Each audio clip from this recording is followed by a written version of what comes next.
चलिए, कल हम लोग स्टार्ट किए थे पेपर 1, तो आप तो आए नहीं थे, ये लोग आई हुई थी।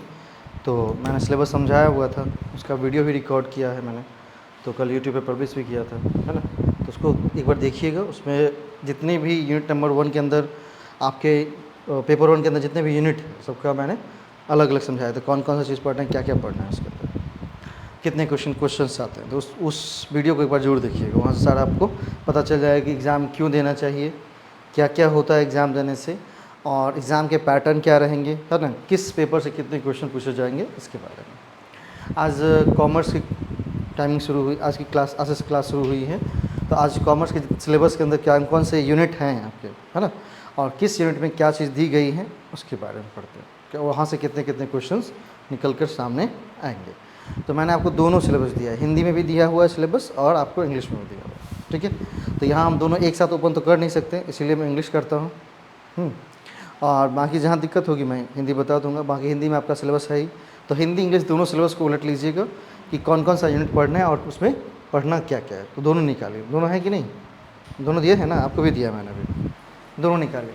पेपर 1 का भी निकालिए और उसका सॉरी पेपर 1 बोल रहे हैं, हिंदी में भी निकालिए और इंग्लिश का भी निकालिए, दोनों निकाल लीजिए, तब समझने में क्या होंगी, वहाँ से आसानी होंगी। चलिए चलते हैं सीधा सिलेबस के ऊपर। तो जो हमारा पेपर 2 है, वहाँ पर देखेंगे सिलेबस में लिखा होगा सब्जेक्ट कॉमर्स, कोड नंबर 08।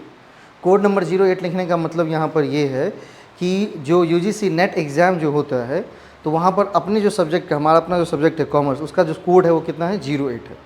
जैसे कल आपने पेपर 1 पढ़ा, तो पेपर 1 का कोड कितना होता है, 01 होता है। मतलब हर एक सब्जेक्ट उसमें क्या बनाए गए, कोड बनाए गए। तो 83 सब्जेक्ट में क्या करता है, एग्ज़ाम कंडक्ट करवाते हैं, 83 वहाँ पर कोड होंगे, जिसमें कॉमर्स का नंबर आता है 08 पर। कॉमर्स का कोडिंग कितना है, 08। तो जब आप फॉर्म भी भरते हैं तो वहाँ पर क्या, जैसे कॉमर्स सेलेक्ट करेंगे तो वहाँ पर कोडिंग क्या आ जाएगी, 08 आ जाएंगे, है ना। चलिए, तो 08 दिया हुआ है।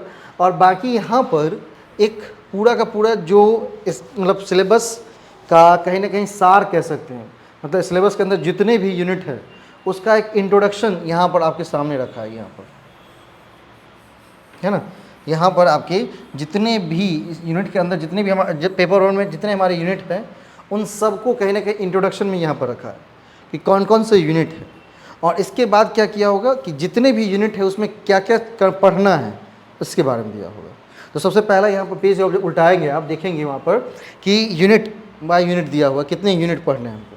तो अपने को टोटल 10 यूनिट पढ़ने हैं। और 10 यूनिट की बात करें, जिसमें सबसे पहला यूनिट है आपका कौन सा, बिजनेस इन्वायरमेंट के बारे में पढ़ना है, इंटरनेशनल बिजनेस के बारे में पढ़ना है। मतलब बिजनेस इन्वायरमेंट मतलब कह सकते हैं इसको व्यावसायिक वातावरण, ठीक है। और अंतर्राष्ट्रीय व्यापार के बारे में पढ़नी है आपको, है ना। इंग्लिश में देखोगे, हिंदी में है आपके पास, ठीक है। Business environment and international business के बारे में वहाँ पर पढ़ना है ना। ये दिया है व्यावसायिक, पर्यावरण और अंतर्राष्ट्रीय व्यापार के बारे में पढ़ना है, ठीक है, कि अंतर्राष्ट्रीय स्तर पर व्यापार कैसे होती हैं, और बिजनेस इन्वायरमेंट मतलब जो हमारा बिजनेस है उसका इन्वायरमेंट कैसे होता है। तो बिजनेस इन्वायरमेंट के अलग अलग फैक्टर्स होते हैं वहाँ पर, इंटरनल फैक्टर होता है, एक्सटर्नल फैक्टर होता है। तो उन तमाम फैक्टर के बारे में यहाँ पर बताए जाएंगे। इसके अंदर क्या है वो भी चलेंगे, पहले एक एक इंट्रोडक्शन कर लेते हैं। यूनिट नंबर 2 की बात करेंगे तो यहाँ पर अकाउंटिंग है और ऑडिटिंग है।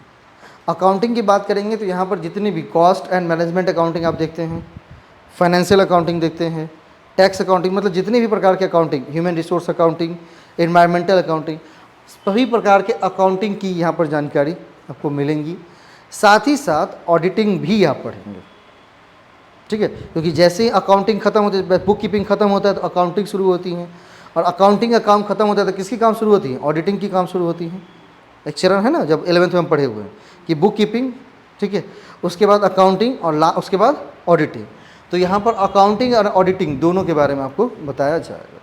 तो यहाँ पर क्या पहले दोनों अलग अलग यूनिट था, क्या हुआ, कोई बात, बड़े मन हड़बड़ाए हुए लग रहे हैं, ट्रेन में छूट नहीं रही है, कोई बात नहीं, ट्रेन छूट जाएगी तो रह जाइएगा, ठीक है।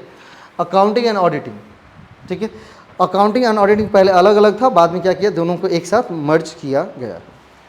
तीसरी जो है वो बिजनेस इकोनॉमिक्स है, व्यावसायिक कौन सा, अर्थशास्त्र, है ना, जो कि आप पीजी में भी पढ़े, व्यावसायिक अर्थशास्त्र के बारे में आपने पीजी में भी पढ़ा है। तो व्यावसायिक अर्थशास्त्र, बिजनेस इकोनॉमिक्स के बारे में, यूनिट नंबर 3। चौथा है आपका बिजनेस फाइनेंस, व्यावसायिक वित्त। अभी तक थर्ड पार्ट में आप पढ़े होंगे किसका, फाइनेंशियल मैनेजमेंट पढ़े होंगे, और उसी का एक स्टैंडर्ड फॉर्म आपको पढ़ने को मिला है कहाँ पर, पीजी में, जिसका नाम है बिजनेस फाइनेंस, व्यावसायिक वित्त। तो ये कहीं ना कहीं एक फाइनेंशियल मैनेजमेंट ही है, लेकिन किस व्यू से, बिजनेस पॉइंट ऑफ व्यू से। यहाँ पर फाइनेंस जो है वो बिजनेस पॉइंट ऑफ व्यू से, यूनिट नंबर 4 व्यावसायिक वित्त। पांचवा जो है वो है business statistics and research method. तो बिजनेस स्टैटिस्टिक्स मतलब व्यावसायिक सांख्यिकी, ये भी आपके पीजी का सिलेबस है। और रिसर्च मेथडोलॉजी, रिसर्च मेथड का मतलब रिसर्च मेथडोलॉजी, जो कहीं ना कहीं आपका शायद सेमेस्टर 3 में ही या सेमेस्टर 4 में हो सकता है। रिसर्च मेथडोलॉजी थर्ड में है, हाँ थर्ड में। तो रिसर्च मेथडोलॉजी, ठीक है।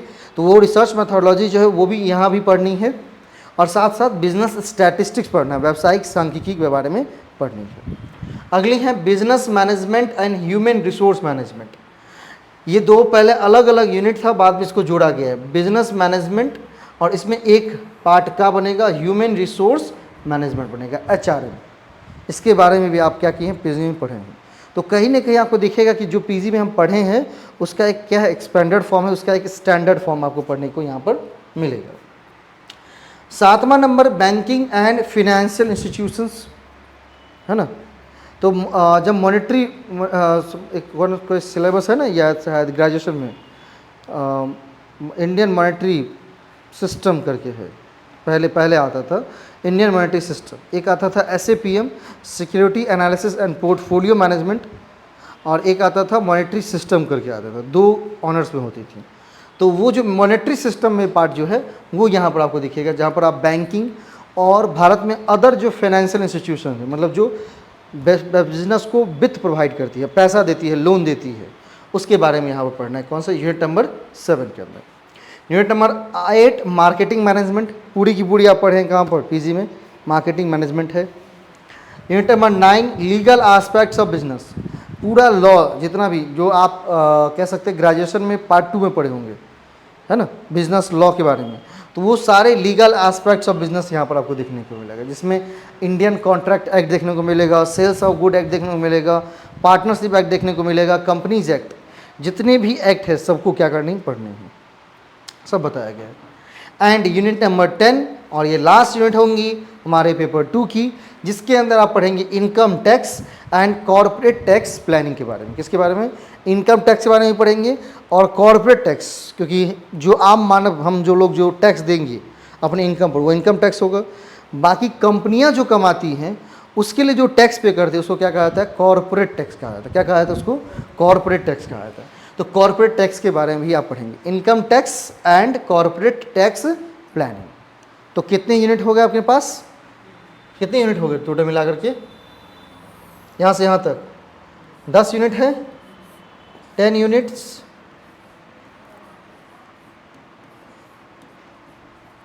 और 10 यूनिट से 10-10 क्वेश्चन। कितने क्वेश्चन हो गए, 100 क्वेश्चन। एक क्वेश्चन कितने मार्क का, 2 मार्क्स का, 2 कितने हो जाएंगे, 200 मार्क्स।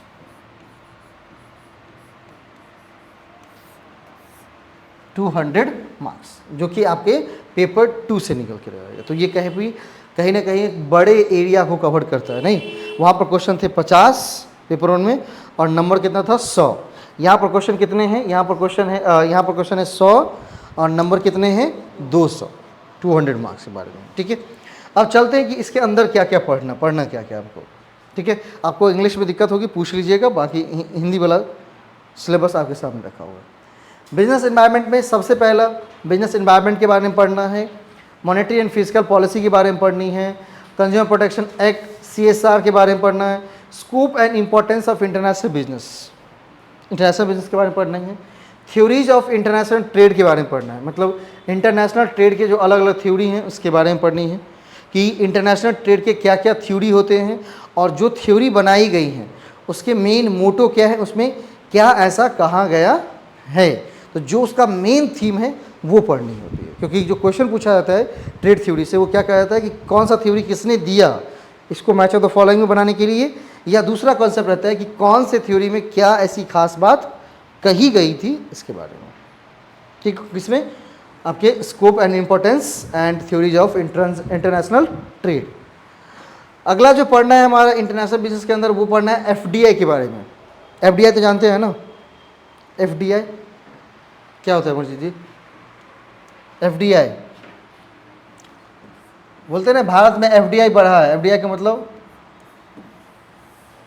एफडीआई का मतलब होता है foreign direct investment. Foreign direct investment क्या होता है? तो जब कोई विदेशी व्यक्ति हमारे यहाँ किसी कंपनी में, है ना, अपने मालिकाना हक के लिए और प्रॉफिट अर्न करने के लिए पैसा इन्वेस्ट करती है, तो उसे क्या कहा जाता है? एफडीआई। कहाँ से आया पैसा?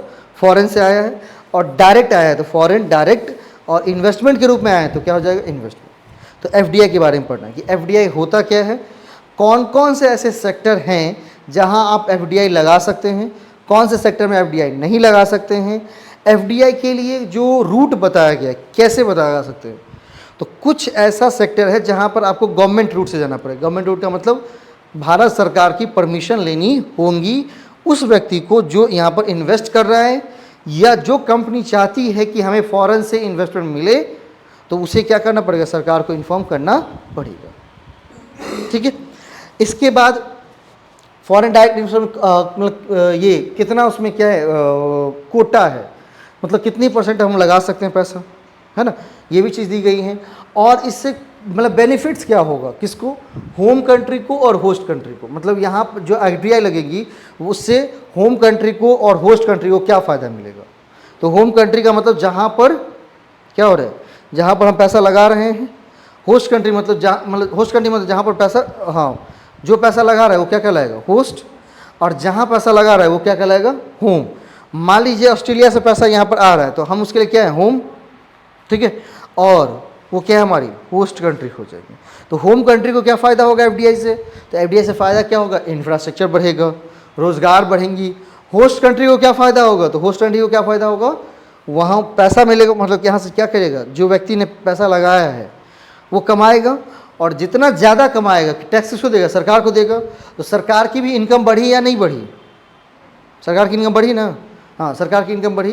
तो यही कुछ कॉस्ट बेनिफिट, उसके फ़ायदे नुकसान के बारे में आपको दिया गया है। इसके बाद होता है आपका कौन सा? Balance of payment, BOP, balance of payment.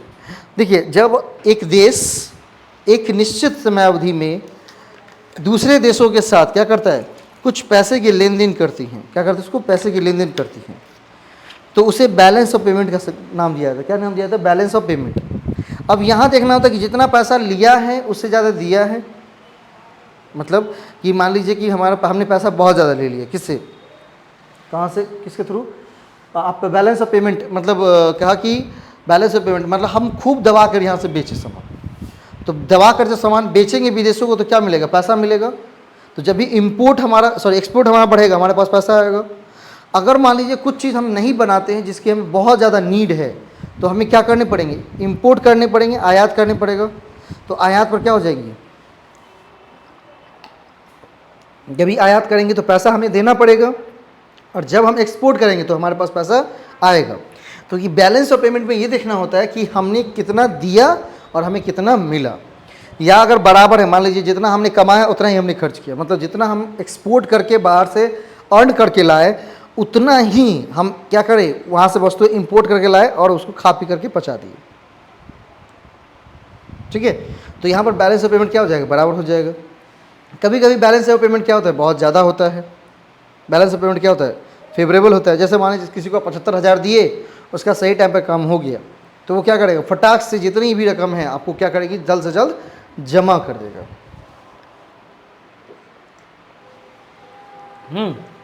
अगला है हमारा रीजनल इकोनॉमिक इंटीग्रेशन। तो BOP में क्या करते हैं? हिसाब किताब करते हैं कितना एक्सपोर्ट हुआ, कितना इंपोर्ट हुआ। अगली है regional economic integration. Regional economic integration का क्या मतलब होता है? तो बोला कि जब आपस में देश क्या करते हैं? एक साथ मिल करके एक इकोनॉमिक रीजनल मतलब क्षेत्रीय इकोनॉमिक्स क्या बनाते हैं? इंटीग्रेशन मतलब संबंध बनाते हैं। कि जैसे आसपास के जितने भी देश है सब मिल गए कि हम क्या करेंगे? आपके यहाँ व्यापार करेंगे तो आप हमारे यहाँ व्यापार करने आना, इससे हम सबको प्रॉफिट जनरेट होगा, फायदा होगा। इसको कहते हैं regional economic integration. Regional economic integration. अब इसमें कितने लेवल्स होते हैं, जो अलग अलग क्या है, रीजनल इकोनॉमिक इंटीग्रेशन है, जैसे यूरोपियन यूनियन है, उसके बाद एशियान है, सार्क है, नाफ्टा है, ये सारे के सारे क्या हैं, रीजनल इकोनॉमिक इंटीग्रेशन कहलाते हैं।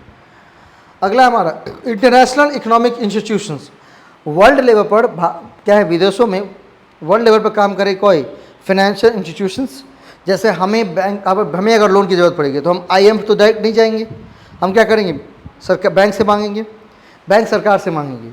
लेकिन सरकार को भी पैसे की कमी हो गई तो वो किसे जाएगा मांगने के लिए, वो जाएगा मांगने के लिए IMF, वर्ल्ड बैंक, इसके बाद कौन सा, उसके बाद अंकटाड, IMF, वर्ल्ड बैंक और UNCTAD. World trade organisation WTO, इसके बाद आपको क्या पढ़ना है, WTO के बारे में पढ़ना है, WTO के कितने रूप हैं, उसके बारे में, फंक्शंस क्या है। उसके बाद उसके अंदर जो अलग अलग एग्रीमेंट्स है, जैसे गट्स है, ट्रिप्स है, ट्रिम्स है ना, गट्स, ट्रिप्स, ट्रिम्स, ये सारे WTO के अंतर्गत ही आते हैं। और क्या कहते हैं कि WTO का क्या फंक्शन है, क्या ऑब्जेक्टिव है। अगर मान लीजिए एग्रीकल्चर, उसके बाद यहाँ पर अलग अलग एग्रीमेंट देखने को मिलेगा आपको, एग्रीकल्चर एग्रीमेंट मिलेगा, गट्स मिलेगा, ट्रिप्स मिलेगा और ट्रिम्स मिलेगा, ठीक है। तो ये है आपका यूनिट नंबर 1। टोटल वहाँ पर कितने थे देखे थे हमने, यूनिट नंबर 10 देखे थे, और ये है आपका यूनिट नंबर 1। तो जिसको हम कि कल से, कल या परसों जब भी है ना, तो वहाँ से शुरुआत होंगी, कहाँ से, इंटरनेशनल बिजनेस से। कहाँ शुरुआत होंगी, इंटरनेशनल बिजनेस से होंगी, ठीक है। घबरानी नहीं है, जो कंटेंट आपका इंग्लिश में है वही हिंदी में भी मिलेगा, इसीलिए सिलेबस भी दोनों दिया गया है, हिंदी में भी और इंग्लिश में भी, क्योंकि वर्ड ऐसा होता है जहाँ पर आप कन्फ्यूज़ कर जाएंगे क्या कह रहा है, ठीक है। तो इसीलिए इंग्लिश और हिंदी दोनों में सिलेबस दिए, जिसमें कंफर्टेबल होगा आप इस बार क्या करेंगे, अपनी कॉपी पर सारे सिलेबस को ढंग से लिख लेंगे। क्या करेंगे, सारे सिलेबस को ढंग से लिख लेंगे। और क्या करेंगे, जब भी पढ़ाई स्टार्ट होती है, जैसे जैसे पढ़ के जाते हैं वैसे वैसे आप पढ़ के पढ़िए, ठीक है। अपने आप क्या हो जाएगा, काम स्मूथ हो जाएगा, काम क्या हो जाएगा, स्मूथ हो जाएगा, ठीक है। चलो, और कुछ पूछना है इसमें?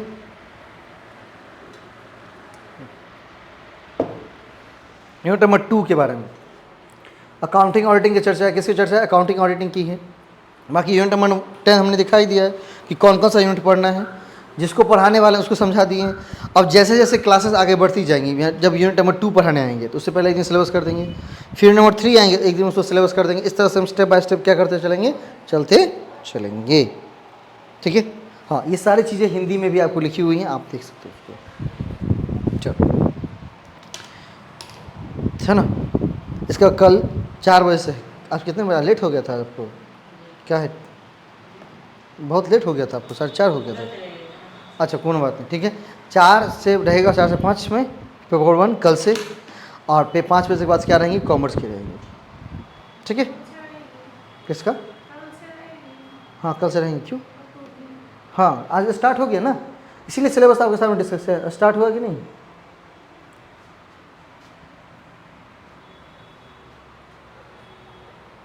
आज से स्टार्ट है। कल 21 था ना, 22 मई से टाइम दिया गया था, 21 मई से पेपर 1 को स्टार्ट किया गया था। आज से, आज हिस्ट्री भी स्टार्ट हुई है और कॉमर्स भी स्टार्ट हुई है ना। तो यदि दोनों में से किसी भी स्टूडेंट हो तो उनको बोल सकते हैं कि भाई दोनों बैच शुरू हुआ, तुम भी चलना चाहोगे चल सकते हो, ठीक है।